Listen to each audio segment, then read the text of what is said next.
Welcome to Syntax. Welcome to a brand new episode of the Front End Happy Hour podcast. Welcome to this week's JS Party. Live from Shipshape Studios, this is Whiskey, Web, and Whatnot, with your hosts, Robbie the Wagner and me, Charles William Carpenter III. That's right, Charles. We drink whiskey and talk about web development. I mean, it's all in the name. It's not that deep. This is Whiskey, Web, and Whatnot. Do not adjust your set. Hey, what's up, everybody? This is Whiskey, Web, and Whatnot, soon to be known as Rum, React, and Ramblings. Yeah, say that 3 times really fast. I find it challenging myself. You know, alliteration it's quite a skill. Yeah, that is true. That's why I never became a famous rapper. That's why? Yeah, that was it. No other reason. Yeah. No, the talent is there, the style and personality, obviously, on Yeah. point. You do have stage presence. I'll give you that. Yeah, it's just because I drink a lot. All right. Speaking of drinking a lot, we have a special guest who is a whiskey fan with us today. David, how's it going? It's good. Are you really renaming the podcast? We're No. just doing that for... Just for the event, right? Yeah, we've run out of whiskey. It turns out we got through all of it in the world. And like, what do you do then? I guess you got to pick the next spirit and then make the stuff happening. No, it's a on-site theme. But like, do you realize that you sponsored this episode? Do I look like I am in charge of marketing? Maybe I do. I don't know. But Yeah, you're like, I don't know what we do. Do we own a podcast? Why am I on a different I am one in charge then? of that podcast, to be fair. I'm just not in charge of general marketing. Yeah. No, I got it. No, I just mean in the sense of today's whiskey is brought to you by... Yeah, that's a good point.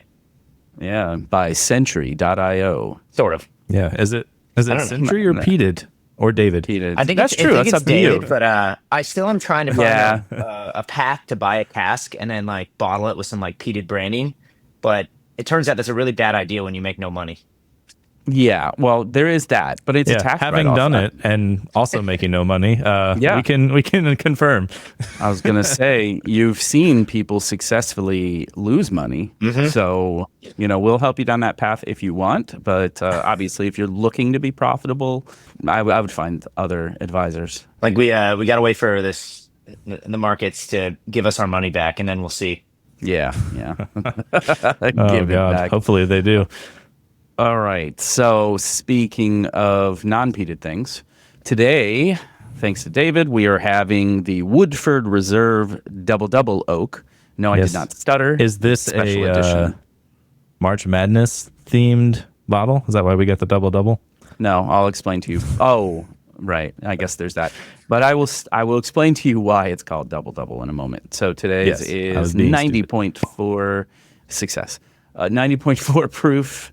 It is not age stated officially, but the press release says that it is aged 5 to 7 years, and then there is the additional 2 years and a new overcharred oak barrel, which gives its double name. The mash bill pretty normal for Woodford. They don't deviate in any of their like other expressions. 72% corn, 18% rye, and 10% malted barley. Have you all had this one before? Haven't, no. I have not. So That was my fear, by would've- the way. You did good, and because I could have sworn you were going to send a Japanese or something like Nah, that. the problem is like a lot of whiskey kind of sucks, or it's like just generic or boring. And honestly, a lot of Japanese whiskey definitely sucks. And I'm like, what can I get that is actually going to be good? And they probably have not had. And I had just gotten this whiskey recently, and I'm like, it's Okay. really good. I'm like, this would be fun. Yeah, no, I appreciate you trying to sort out to something that would be kind of worth the squeeze. So I'm looking forward to it. I have this funny story where I am petty and hold on to small grudges for my entire life. As So one like should. there's a little there's a little part of me that like kind of hates Woodford, but they put out good stuff. Yeah. And if you ever go to the property for a tour, it's beautiful. But their tour guides, dicks. Just saying. Yeah, I will right, I'm say gonna go. I don't actually drink a lot of bourbon anymore. And there's been some stuff that impressed me lately. And you've probably had the Jack Daniel's single barrel rye.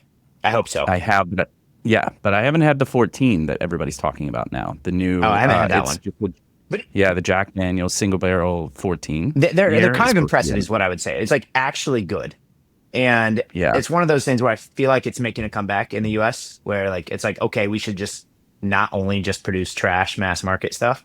And I've actually not had the regular double oaked yet, or at least not in the time where I've actually tried to understand it. And I heard a lot of people like that. And when I heard about this limited release coming out, which this one does not actually have, I don't think it has any of the vintage information. So I don't know what that means. The previous editions of this bottle have all the vintage information. There were much smaller batches. And I see. this was like the first year they went national with it. It was like really hard to get in the past. But it's like if you like the flavor of double oak, at least per the internet, per Reddit, I should say, you will like this more.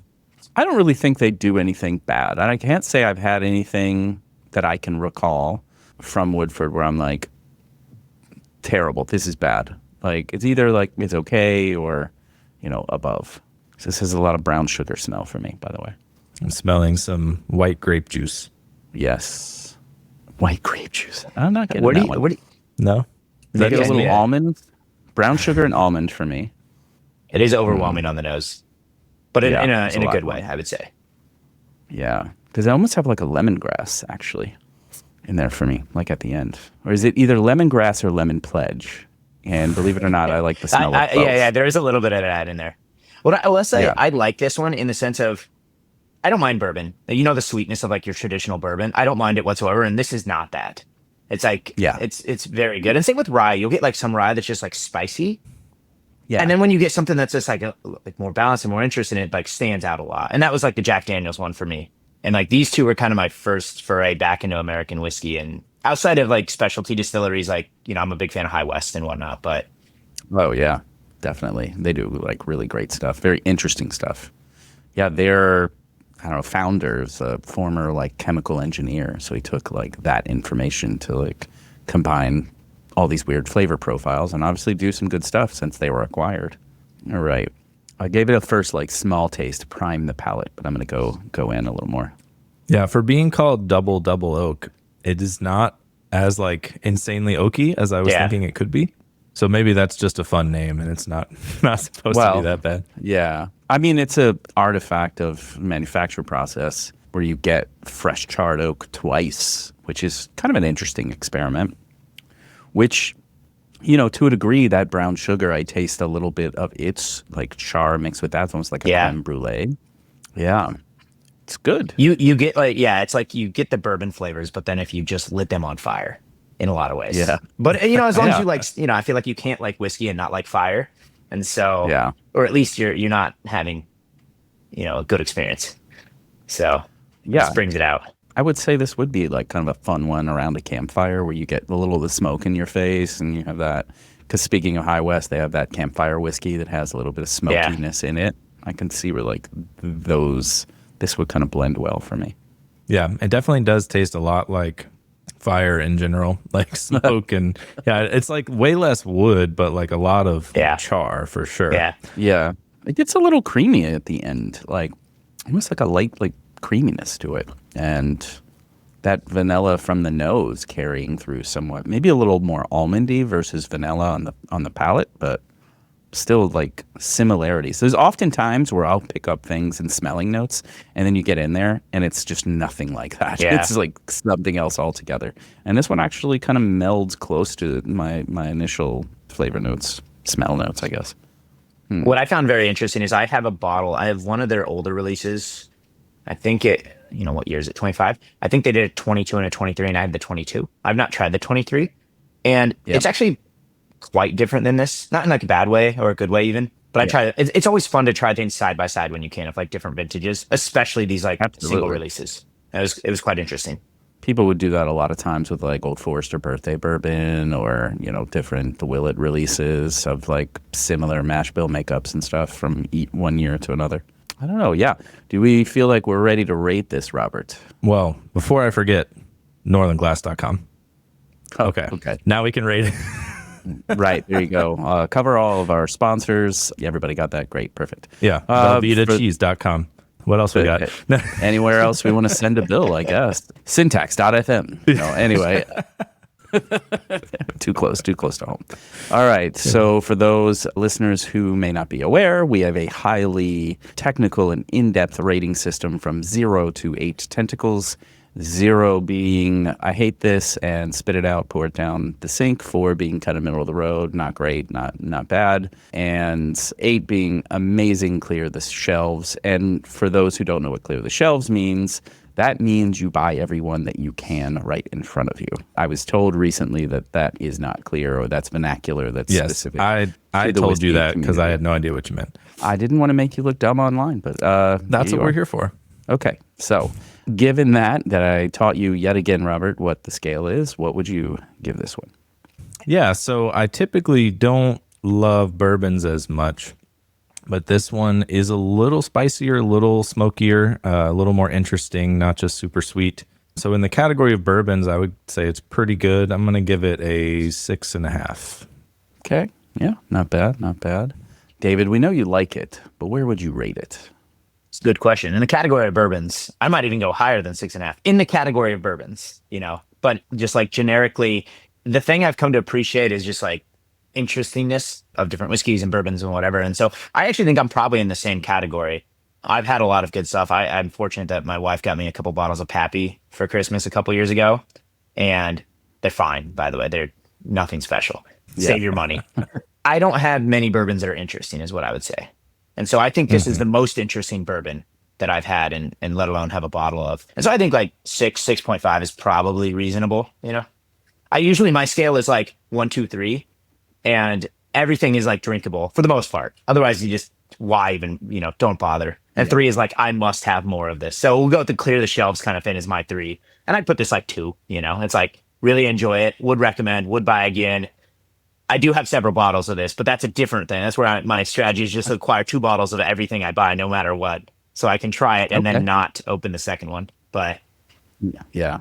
So you've got a bunker. If it ever like falls apart for me, I know whose house to rob. It's growing. It's growing. I've got too many bottles. Yeah, some trophies. That's what Do you have them all in the condo right now, though? I have a dozen bottles in the. I have a bunch here. I just got a I just picked up the Octomore 14.2 the other day. So okay. So I've got a handful here, but most of my stuff is not here. Yeah, that makes sense. This one keeps getting interesting because now in the finish, I'm getting like bitter notes of like dark chocolate. Yeah. It develops really well. It does. Yeah. It would be interesting once it kind of gets some air having been open to see how it changes a little bit. I also like to like do the couple of drops. I've been pretty bad about that the last few episodes, but do just a couple of drops, like have like an ounce and then add a couple of drops and see where it goes. That's also a nice, fun experiment. I've not, maybe my palate sucks, frankly, but I've not found much success in adding a little bit of water, especially to bourbons, and it having much impact. Like often like barrel proof stuff, like strong cask strength stuff will make a lot of impact, or like a really like a Lafroig, it will have impact for sure, like something really peaty or something.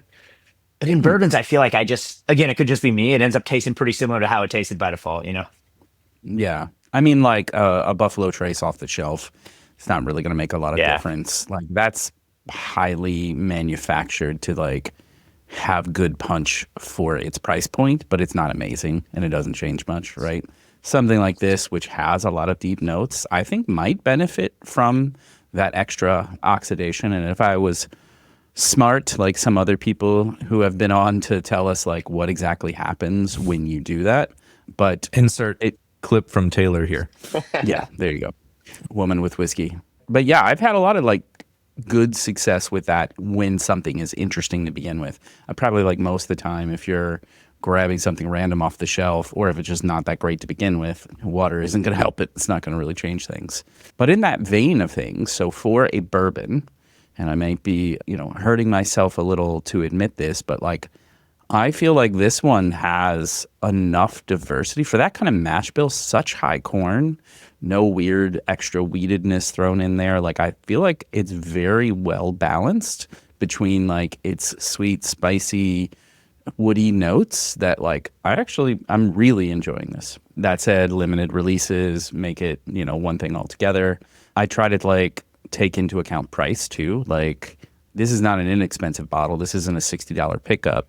So, it's not necessarily in that category, but for like something really unique to have on the shelf for folks that do like whiskey and you're like, well, try that. If you haven't tried this, here's something really different. I like that. Exactly. I'm going to give it a 7.25 for me Ooh. in the categories of bourbons. Like, this is definitely where I'm going to call a couple of my friends who know and like things and be like, if you haven't tried this, come over. And our recent episode that dropped, we have the Sagamore Rye that was this crazy blend of like trying to kind of recreate a Manhattan cocktail, but not by adding any ingredients, but just by aging in 3 different kinds of barrels and then They did it the hard way.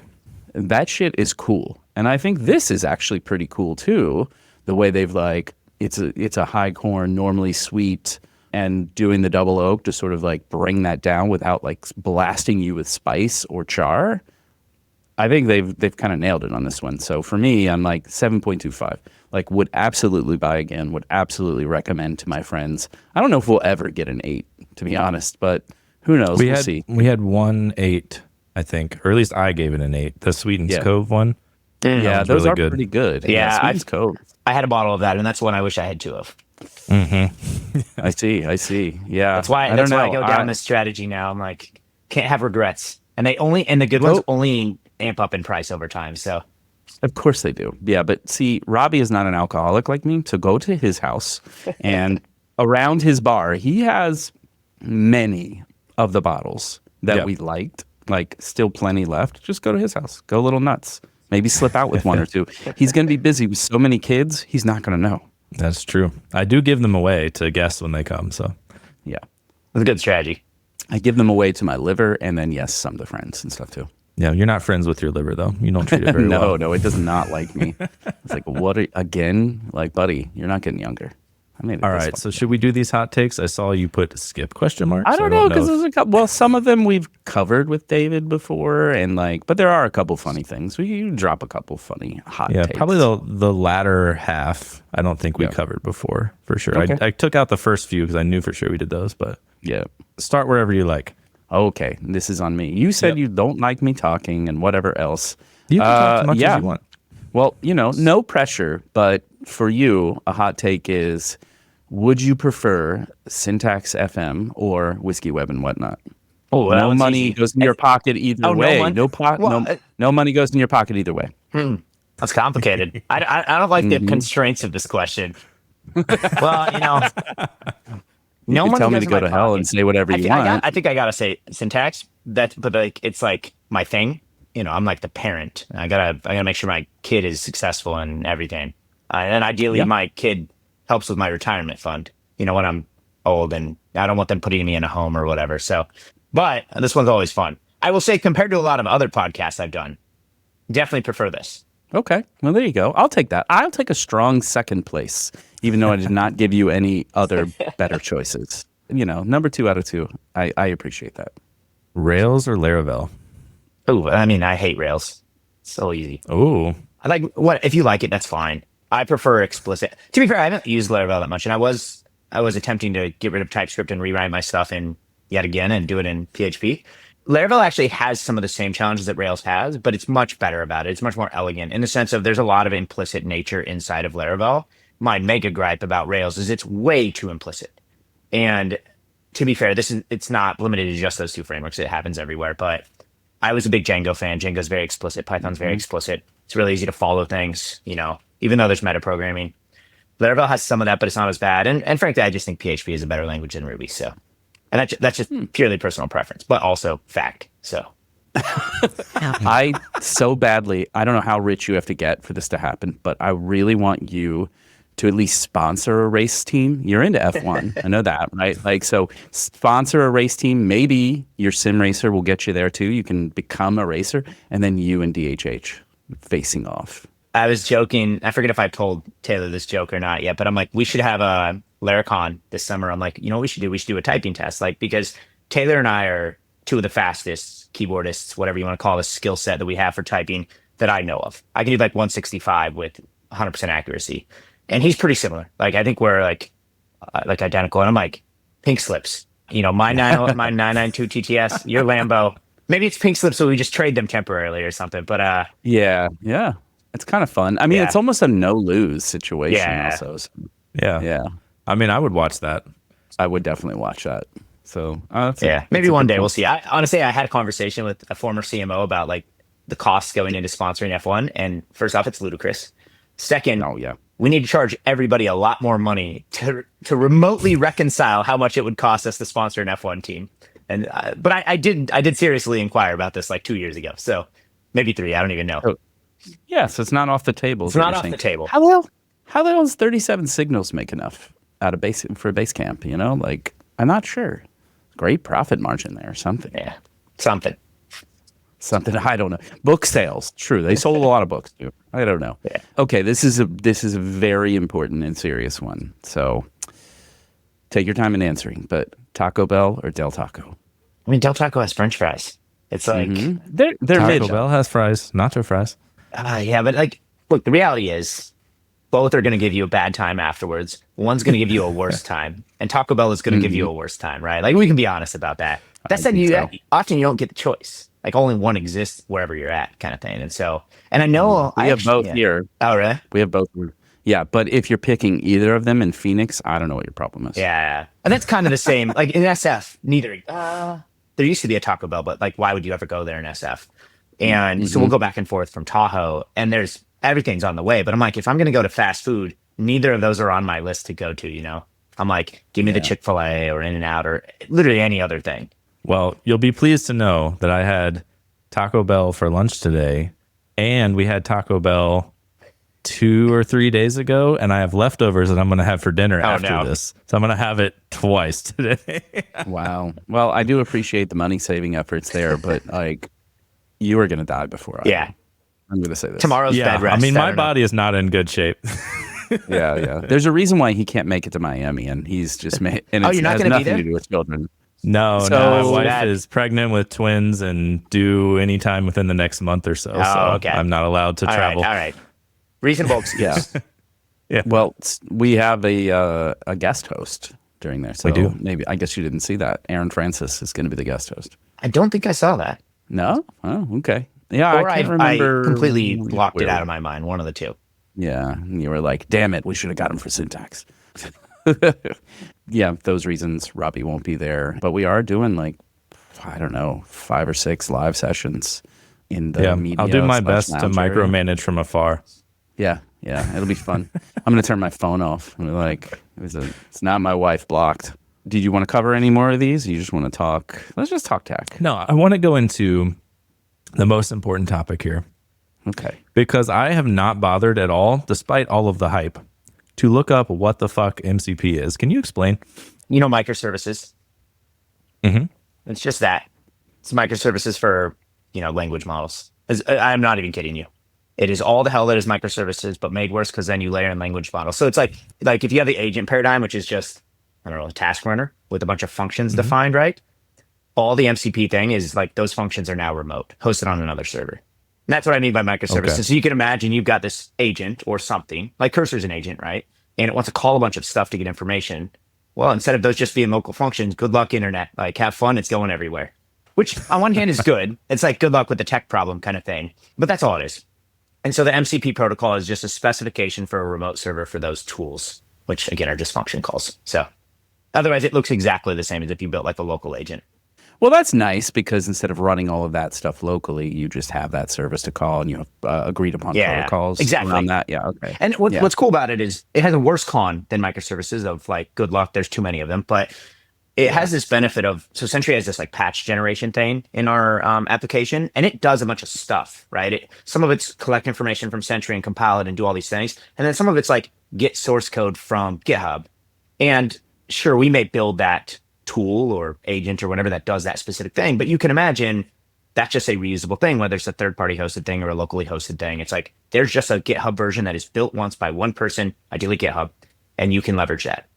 And that is a nice world when you think about reusability and composability and things like that. Okay. Yeah, that kind of makes sense to me. Now, the interesting thing in the microservices world then is you inevitably end up with like a handful, a dozen. I mean, you could end up with a lot that you're trying to interface with, for those purposes. So then you have, even in a microservices world, you have that kind of decision layer or interaction layer, and then it kind of speaks to your thing, right? That's all similar. Yeah, and so there's some challenges with it today. But for example, you'll wire up Cursor to Sentry or something as an example. And then I can be like, hey, give me information on the Sentry error, which is whatever, not very useful. It's like, that's the gimmicky AI shit. But then it's like, Yeah. give me information on this error and help me work through solving it. It kind of sucks, to be quite honest with you, today. And we're probably going to keep it sucking because we have a better version of this that is like much more expensive to do that we'll build an MCP around. But when it doesn't suck, it's really valuable because all of a sudden you're able to combine these two tools, and it's not a chat prompt that's really helping you. It's like, oh, here's the diff, here's the suggestion, like now I can work through it. And there's interesting use cases like that. Or here's a really good example. We're going to set up one that is like, setting up Sentry is sometimes easy, and then you use JavaScript and it's not easy. And so we're like, okay, let's just make it easy. If you want to run this thing, the MCP, and you're using one of these IDEs, which everybody's going to at some point, it's like, cool, you can just tell it like, help me actually, create a new project and configure Sentry, and it will do it. Like, and it's actually pretty useful from that regard. But again, I think the real beauty is like when you can string these together, and then like sort of there's the overarching agent or prompt, if you will, that is like telling it how to string them together or sort of working through it. The reality though is like it's super immature. Like we are one of the, if not the first production service to market in sort of this remote MCP world that kind of supports the current gen spec through Cloudflare and stuff. It's not just us doing it. And there is a lot of problems right now. So it's super beta, but I have a lot of conviction around this, and I have very little conviction around most things in the industry. So I feel very confident this is going to be a thing. I was just going to say, like, the way that I've kind of framed AI-based tools a lot in my mind, and I like when they are per context. So a microservice per context makes a lot of sense to me. And then because it makes the efficiency of what you described for me to do on my own is I read this doc, just assuming I'm unfamiliar across the board. I read this doc and I spin up my project with whatever tool kind of does all of that configuration for me. And then I go over to Sentry's docs and I find, the one specific to whatever tool chain I'm using. And then I get that info and then I try some things. Like, it basically creates a lot of efficiencies in search and implementation on the easy parts, which is set things up to make it work. Yeah. Right. The cool thing is just, it's not really different than the way the web works. Here's the best analogy I gave people, because first off, I think I know a lot more than most people. And so I'm just going to assume I'm correct in this opinion. And that's what I mean is I have a lot of damn experience building developer tools and things like this, and I pay attention. And there's a lot of naive opinions, and I kind of like sift through that. And my belief system around this is there's a decision process, which is like, oh, well, these won't exist, or you don't need this stuff. The LLMs are going to become magical and crawl the internet and answer every question correctly. And that's not going to happen. It just doesn't make any sense. No. At least it's not going to happen in probably our lifetimes. But what does make sense is I have an API, like a RESTful API. That's a big deal on the internet. Before that, the internet was garbage. I didn't live through it, but I've heard horror stories, So we have these APIs that are, optimized. Yeah, SOAP is a good example. But they're optimized for machines, right? JSON. We could expose all products via JSON API or maybe a Swagger interface, and it would suck. It would be absolutely awful to human to navigate through that thing, right? Yep. That's why you wouldn't do the same thing for LLMs, because LLMs, you want actually language responses. You want structured data that actually is curated around this. Thus, that's why I think this paradigm is actually really, really important. And so what we did with Sentry is we wrapped some API calls, and it was super easy. Like, I spun this up in like an evening for what it's worth. And then I spent the next week fixing TypeScript. But I need to be able to see what organizations I have access to. Yes, I could return this giant JSON blob to the LLM, but that, first off, that's inefficient. It's wildly inefficient. Or I can just take that call, parse it down, and return literally just the list of slugs or IDs that it will need to do anything from there. And it's not hard. And so it's really easy to implement these things. And I'm very bullish that this is going to be like a big deal, especially in B2B, where we already have these APIs for intercommunication. And then it's not like every single function is a microservice, even though that's kind of how it looks. It's like, well, Sentry as a whole has an API, and that is the microservice that it exposes for LLMs or agents, kind of thing. But the problem is then when you want to communicate via a bunch of these, sure, it's more efficient than you doing it as a human going around Googling, doing all these things, but it's still not cheap. It's still lots and lots of network operations and then passing them back into the LLM and rinse and repeat. But it is very powerful. And you can kind of imagine what this could look like, sort of drawing it out to its natural conclusion, which I don't think is very far off. This just in, Whiskey.fund is now open for all your merch needs. That's right, Robbie. We're hearing reports of hats, sweaters, and t-shirts, as well as a link to join our Discord server. What's a Discord server? Just read the prompter, man. Hit subscribe, leave us a review on your favorite podcast app, and tell your friends about our broadcast. It really does help us reach more people and keeps the show growing. All right, back to your regularly scheduled programming. I have a a question, maybe not around Sentry specifically, but like thinking about SaaS products, do you feel like unless you're doing some of this more complex stuff where you're like leveraging all AI things yourself and like building things that the common person using AI couldn't build, are you just kind of done? Like, can people just build all of the SaaS they want by just asking an LLM to do it for them? Not a chance. It's garbage. You know what's wild? If you went to rewind, I think 2 months, give or take, everybody's like, holy shit, Codegen, engineers are out of a job. Not everybody, but like the small brain people. Everybody's like, yeah, we're just going to vibe code everything. And you can spin up Codegen, some crazy, awesome prototypes, some small features. And it's impressive. Don't get me wrong. It's not that advanced by any means. And it doesn't replace the need to, I'm running technology and building technology, right? And so that's a truth. And now you look at today and everybody's like, why does it suck at this? Like it actually regressed in like those 2 months, like the new models and the new implementations, they're actually performing worse in a lot of ways. And I am not a scientist. I can't tell you exactly why. There's conversation around the way they optimize them is potentially optimizing for the wrong things. But it went from everybody's like, in 6 months, you're all out of jobs, or I'm not teaching my kids the right code, to today where you're like, pretty sure we're going to be employed for a very long period of life. And my sort of stance on it, for what it's worth, is you cannot ignore any of this. If you are, you will be out of a job. But it's not going to replace you. It's just people that actually use technology to be more efficient will replace you. And so for me, I can sort of write code these days. Like I just did like a simple test a while back, and I was like generating some tests. And normally what you do, I'm kind of a test-driven guy. And this is on PDIT. I'm like writing an API endpoint, and all of these endpoints look exactly the same, right? So I'm like, I need to implement a similar, 30% overlap of tests, but the scaffolding looks the same for this new API endpoint. API endpoint looks almost the same. And normally I'd copy paste a file, and then I would go change everything, like rewrite it basically. But I'd have a bunch of the boilerplate. And I'm like, okay. And I sort of time myself doing one. So this is not scientific, mind you. And then I did the same thing with a similar scoped problem. The same thing, like implement endpoint, implement tests. And I did it primarily with Codegen. And then I tweaked a couple things and whatnot. And I was like, it was between 2 and 3x sort of my speed of execution. And that to me is impressive. And that's like, it's my code base. I'm an expert in it. I'm not blocking on anybody. So that's like a big deal, right? And the type ahead's pretty good. And there's all these like little things. Now, the V0s of the world, they're cool. It's cool technology. Is it practical? Probably for something. For education, it's cool, right? Like exposure and stuff. But like for real world, like enterprise, if you will, we're not building technology companies with this technology, if you will, anytime soon. I like the idea of it playing into a Figma-based workflow, though.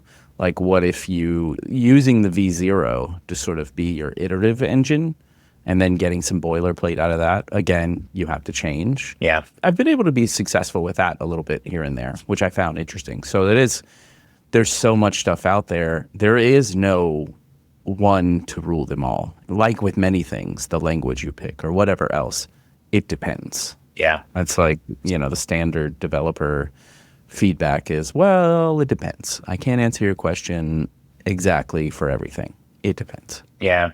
What I think is cool though is like you can take a PM, somebody that like isn't an engineer, like maybe they know a little bit about code and they can kind of do stuff now. Like maybe they can't really write production code, and frankly the outcome, especially over a period of time of them doing this, like generating a bunch of stuff, is bad, but they can contribute or they can POC something, and that actually is useful. It's not the value prop everybody says is happening. It's not like, again, it's not replacing engineers, but like our VP of marketing, I don't remember. He tried to contribute to PDIT, and unfortunately he picked a problem that is harder than it sounds, but he was able to get somewhere with it. And that's kind of cool, Yeah. You still got to be driven and you got to figure things out, but it is exposure. Or like kids, like they're like, oh, I want to make like a little video game or something. I'm like, that's cool. It's not going to make, I don't know, Assassin's Creed or something ever. It might help the people that build those be more efficient. Like whether you are a fan or not of generated art and stuff like that, one of the cool things is it does help you be maybe not more creative, but like do things that maybe you lack the skills for. And they're going to be less good than if you had the skills. But like PDIT, all the shit is AI generated, like all the visuals. And it's kind of useful for like a solo developer and stuff. But PDIT also net negative hundreds of dollars every month. And so clearly not replacing anything right now. I think it's the name, Yeah. Unless you're marketing that in Scotland, which is a real small place. Just wait. I'm going to blow this thing up one day. All right. I would the first 10-year plan. Yeah. Okay. I would propose a rename to Weeded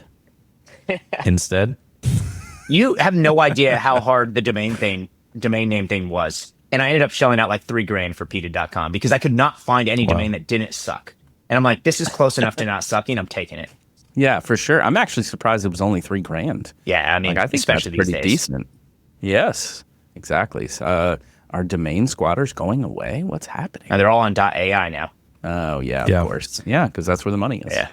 I mean, we can sell you whiskey.fm if you want. I think that's a good one. I was pretty That is happy a good we one, got yeah. that. Yeah. I mean, it applies to our context pretty well. Okay, Robbie, do you think you understand a lot more what an MCP is? Yeah, I think Model so. context provider or protocol? Which one is it? Provider or protocol? I don't know. Oh, okay. It's one of those. It's model Doesn't matter. context. I mean, it's the same thing. Word. So it's like, whatever. Model context peated. Yeah. It is like one of those things, if you ever like mess with an agent or you know what the tool calling paradigm is or roughly know what it is, it's not like this is so far from rocket science. It's like hello world shit. Yeah. And it's like, as soon as you know that, you're like, oh, it's just the function calls are hosted on a remote or are described and hosted on a remote server. It's just a RESTful API server speaking LLM. So Yeah. I mean, in the grand scheme of things, if you're building things on the web, for the most part, let's say 80%, I'm being generous, are not rocket science. Oh, Like, yeah. no humans are harmed with the failing of these things. You can't buy stuff. You can't monitor stuff. You can't bitch about stuff. Yeah, That's until you that's run like, stuff from NPM on space shuttles, which would Yeah, not recommend. Right. The last time you were on a space shuttle, you were like, "Oh, this is bad. I hope we make Oh, it." I got to tell you a story. I can't tell you who this is, but there's a company that one of the people working at the company was at our office the other day. Guillermo Rausch. No, good guess, but they launched satellites. I don't know exactly what the satellites do. And they're like, oh yeah, we're putting Sentry on these satellites, and I'm like, that makes no sense. And I'm like, what do you mean? And they're like, well, we're using the SDK and we're launching the satellites, and we have to self-host Sentry because of government blah blah blah. I'm like, so you just have bugs on the satellites? Yeah. And I think the answer was yes. But I'm like, that's think kind it of was. cool. You know, it doesn't make a lot of sense, but it's kind of cool.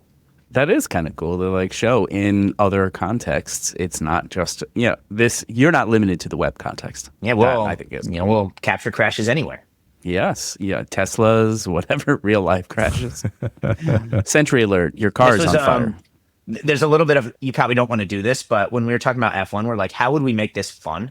And we're like, what if we could host the Sentry crash report? And the problem with that is people could die if there's a crash. But if you just pretend that couldn't happen, you're like, that would be funny. Yeah, it's like funny until dead. It's like, Yeah. well, this one resulted in a massive error. So what I want to do is I want to do that with go-karting and just like host some kind of go-kart thing. And then just like, since you're a sponsor, we'll do like live sportscasting or whatever with it. And it'll be like, Yeah. and now back to the Sentry crash report. And it's just like, I don't know, it's like Dax or somebody driving into a wall. Oh gosh, Dax.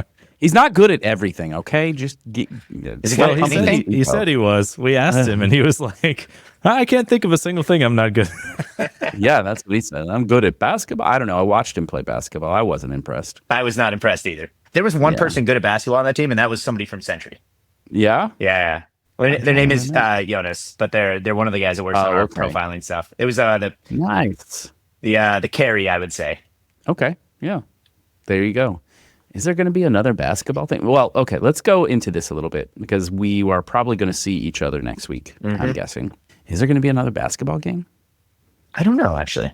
I don't know what's public and what's not. I do know there is something, and it's not a basketball game. Yeah, but the thing was announced already with like Taylor and Guillermo, and I think For the basketball game? I do remember that. Oh, okay. I don't know if that's they're in going to Miami. have.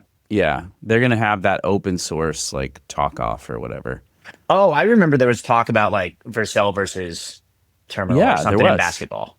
Yeah, there was that. I don't know if that came Because they to had the fruition. jerseys. Yeah. Yeah, they already have the jerseys, and then they showed the V0 jerseys. A lot of talk, And then not much action is all I'm going to say, you know. well, that's been my experience as well with Vercel. A lot of talk, no action. Send them whiskey, and then they no-show you. Yep. Vercel, don't get I mad have at me. I didn't dreams- say anything. No, I he swear I didn't love say you. anything. They might be your I mean, friends. Guillermo never listens to this, so it's Yeah, fine. there's a good chance he doesn't. He's not on. I don't know. Maybe, We'll talk maybe to he's him. got. This Or, is going to be we'll the talk one to him. time. The one time. Yeah, that he's like, I'll give these guys another chance. They're still talking shit about me. Yes. We want to have Guillermo and Dax on an episode next week, if we can make it happen. That's the thing we were shooting for. So I don't know. I have dreams of making amends with Guillermo. We sent him whiskey. He never showed. That's the TLDR. Yeah. So I do like the Yeah. idea of Dax and Guillermo, and it's just like caption is little bro versus big bro. Yeah. I mean, I think it'd be a good thing. Well, we're Yeah. going to be like set up and hanging out in like a main area. So there's definitely going to be some room for, off the cuff, short discussions / drinks. We are going to have booze there. It will be rum. Going to find some interesting rums.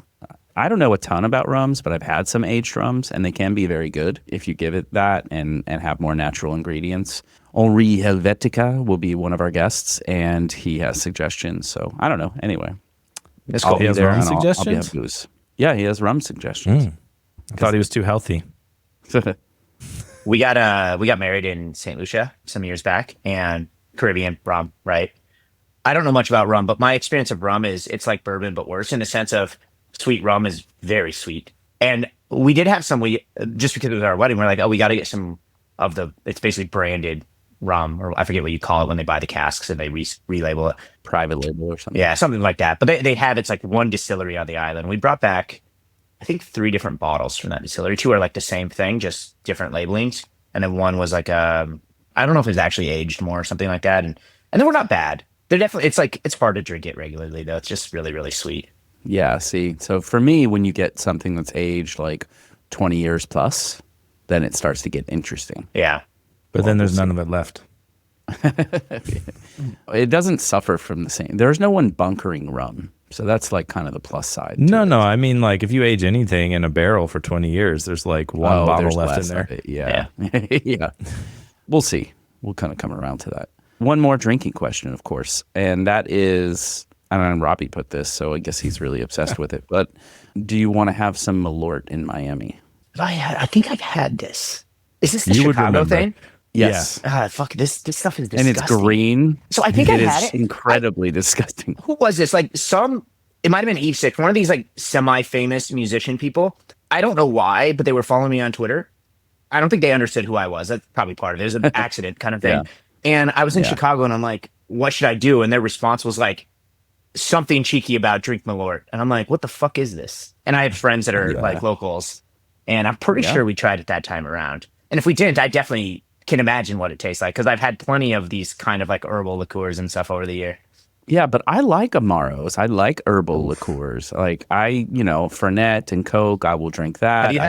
Have you had, this is not a dirty joke. It's called Unicum. It's like UNICUM. It looks like a little potion bottle. The bottle actually looks very cool. It's either Belgium or Hungarian or something like that. Okay. It is like a worse version of the others. That's all it is. It's just like the same thing, but worse.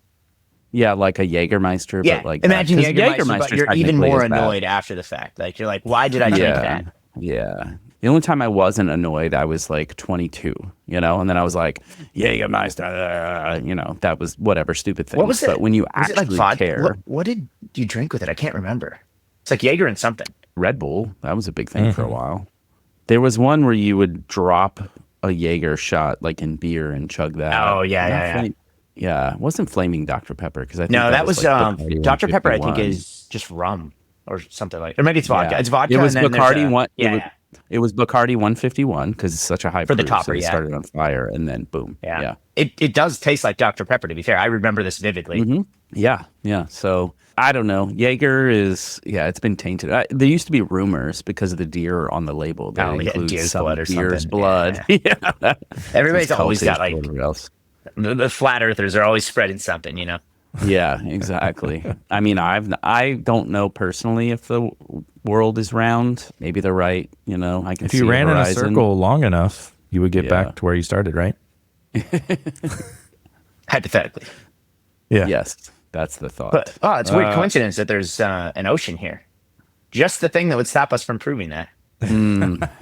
Darn it! I was so close to starting my walk. I've got so much time left on this earth. I can make it.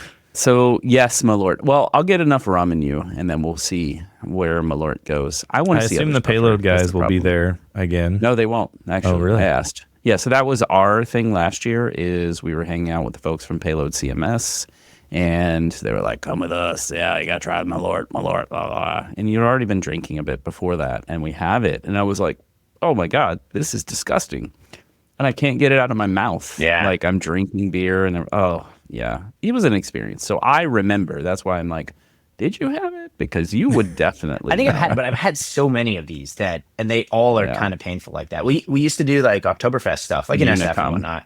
And Unicom's really bad, but we Underberg, like the German one. Oh, which yeah. That one's actually not terrible, but I don't mind that. Yeah. That's like, so there was, when I was in DC, there were like these like supper clubs that were all over the place. And you'd have these like very interesting like culinary experiences where you're like at someone's house and they're doing these like chef-like things. And it was very popular for a little while for that to be like a palate or an appetite starter. Aperitif? Aperitivo is like kind of, anyway, digestif is after aperitivos before. You were right. But anyway, that was like a big thing at these little supper clubs. And you'd have that and you'd be like a little herbally, kind of bitter. I don't know, weird, but it's interesting. I think that's the culture of a lot of these. You know, I've never really lived that culture, but like in Italy, I know that's like the thing where it's like there's areas that are just known for it and you treat it like that. It's like, just your after dinner thing. It's like, we're just going to go have a small bit of this. And it's probably okay in that regard. I don't think that's how people treat Malort though. No. But they're Midwesterners, so they overdo everything, right? Like keg stands, Malort, wow, Casseroles. Listen, casseroles are an American standard, okay? I love casseroles. Do you make casseroles though? Tuna casserole. You personally make a casserole? Okay. I absolutely a few times a year because that's a thing as a kid I loved. Tuna casserole with the chips. Some people do, what is it, like Ritz crackers or something? No, it needs to be potato chips on top. Yeah, I like Ritz all kinds crackers. of weird sounds food. better. Having never had either, I would choose Ritz crackers. I don't never know. had Have you ever casserole. taken like a sandwich, just pick any of your generic sandwich and put just like regular potato chips on it? Absolutely. It's amazing. It's amazing with crunch and There's gonna be a lot of people that judge this, but it is amazing.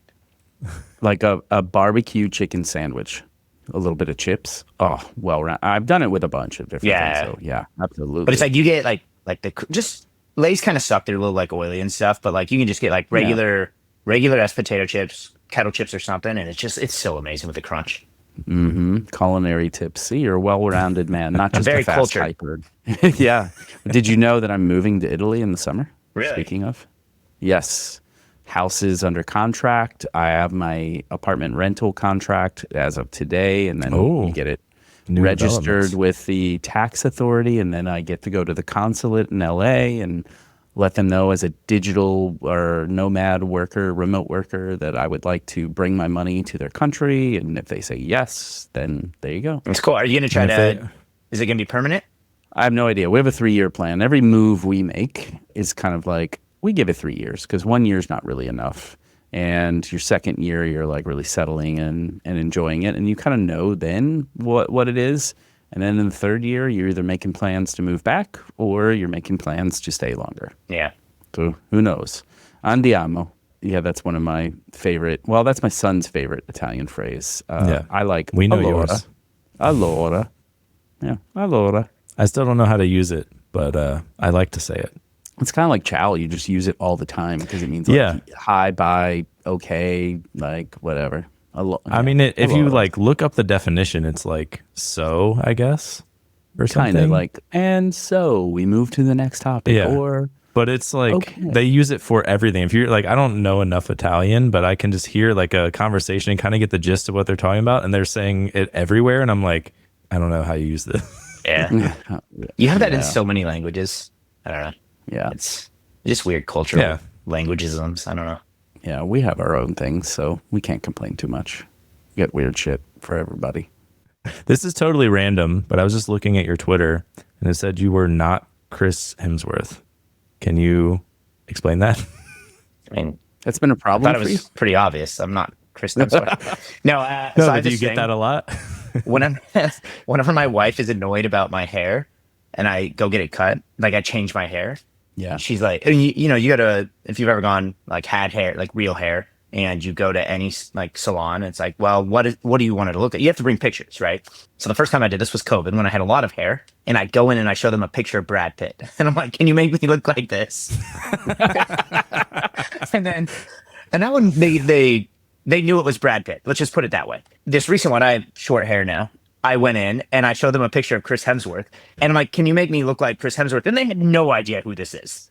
And At some point, they're like, "Oh, is that the guy from some random TV show?" I'm like, "No. It's like it's Thor." And then the guy looks at me and he's like, "You don't look like Thor." And I'm like, that's why I'm here. Like, and so it's just there's always some version of this, but.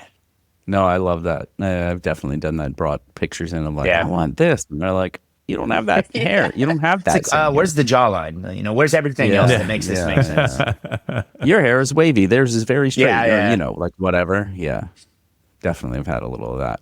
I want to address your desire to be a race car driver. You bought an envious sim racing rig. I started on that path briefly, but I have kids, and my whole life just didn't really quite allow that to happen. So how has that been? I mean, you're in SF now. You don't have it. I do not have access to anything. So I actually don't want to be a race car driver. I enjoy immersion and I like driving and I like cars. I actually have very little desire to actually go really track a car, let alone a car I pay for. The 911 I bought, for everybody's context, if you miss all this stuff, it's like a $300,000 car, right? Very expensive. I want it to stay worth $300,000. So it's actually sitting in a storage unit right now because it's winter. Oh, wow. Or it's winter-ish. Oh, you're that guy. Yeah. I see. Well, I have nowhere to put it is the problem. Welcome to San Francisco life. Anyways, this is, I'm not super rich. I just bought and sold a bunch of NVIDIA, and once upon a time, it looked like I was a genius, and now my accounts look like everybody else's accounts. So it didn't really help. Yeah. But anyways, I bought this car and I'm like, oh, it'd be fun to go really fast in it. But also I'm like, I don't want to wreck this. And so I will never track it. And the sim racing thing, I'm like, oh, I had a rig once upon a time, but it was like one of those cheap rigs where it's just costs you under $1,000 to build. And it's fine. It's not bad by any means, but it's not immersive. And I'm like, you know what? Same NVIDIA funny money I had. I'm like, let's build a real sim rig. And this cost me a lot more. To be fair, I already had the desktop PC, which helps. But I mean, I had motion on it. That's $8,000 already. And so I kind of went all out and I'm like, I just want immersion. I'm not trying for am I going to be a competitive racer or anything? But when I use this and I enjoy doing this stuff, I want it to actually be very, very interesting. I don't want it to be a job. And that's why I actually don't want to do any competitive stuff. I'm like, I really like going casually racing, mostly against the computer and stuff. But I have it on the to-do to race Dax because I guess he's into this stuff too. Oh, I didn't know that. Yeah. Yeah, but it's cool. I don't know. I had this broad ambition where I was going to learn. I can't drive a stick, which is kind of embarrassing. And I was going to learn over my sabbatical, and I don't have a manual either. So it doesn't really help because you actually need a car. And so I was going to take some lessons. I'm like, well, what if the sim rig can kind of help me get used to the feel? And so I have a pretty immersive H shifter as well. But also the pro tip, if you've never driven a race car, is they do not it has nothing remotely similar to driving the car you drive normally. It is braking is hard, steering is hard, all of these things, right? And I have actually driven a race car before, I've done the track experience stuff, and it is a little reminiscent of that, I will say. But I honestly haven't gotten a ton of use out of it. This is the worst hobby project because it takes so much fiddling with things. Have you ever done home automation or something? This is that, but worse. But that's why I got out. Yeah. I was like, nope, this isn't for me. Yeah. The idea is great. Right now, I have an old 85 944 5-speed. Come on down. Spend a couple days. Drive it old school. You can even have it afterwards because Chuck will move to Italy. Yeah. Well, you can't beat it up because it has 17,000 miles on a 40-year-old car. So that's a whole different thing. But you can definitely drive it and drive it a little bit hard. Yeah. So.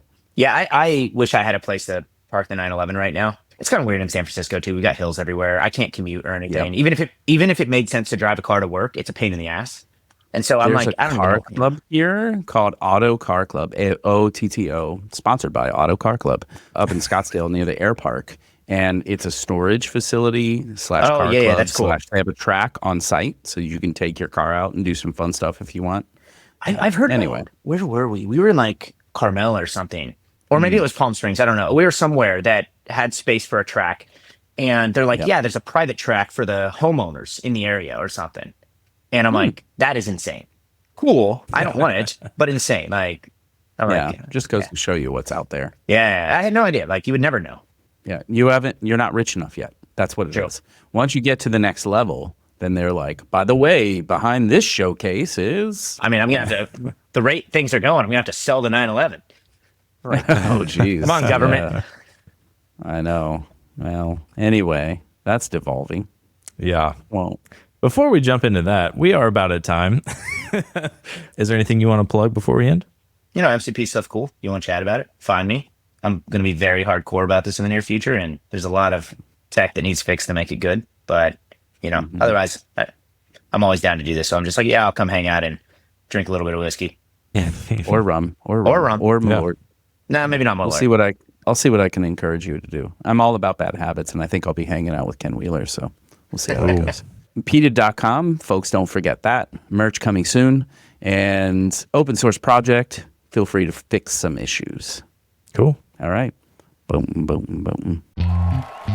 You've been watching Whiskey Web and Whatnot, recorded in front of a live studio audience. What the fuck are you talking about, Chuck? Enjoyed the show? Subscribe. You know people don't pay attention to these, right? Head to whiskey.fun for merch and to join our Discord server. I'm serious. It's like 2% of people who actually click these links. And don't forget to leave us a 5-star review and tell your friends about the show. All right, dude, I'm out of here. Still got it.